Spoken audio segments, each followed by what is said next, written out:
ఎంత ఆశ్చర్య క్రియలు చేసినావయ్యా యేసు, ఎంచలేని ఘనతకు యోగ్యుడవయ్యా. ఎంత ఆశ్చర్య క్రియలు చేసినావయ్యా యేసు, ఎంచలేని ఘనతకు యోగ్యుడవయ్యా.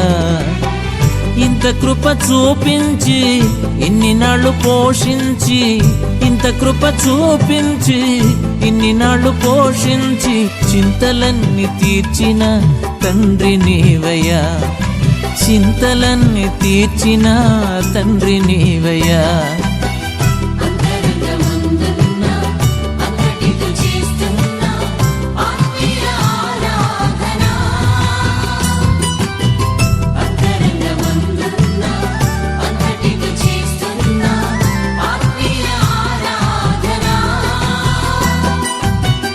ఎంత ఆశ్చర్య క్రియ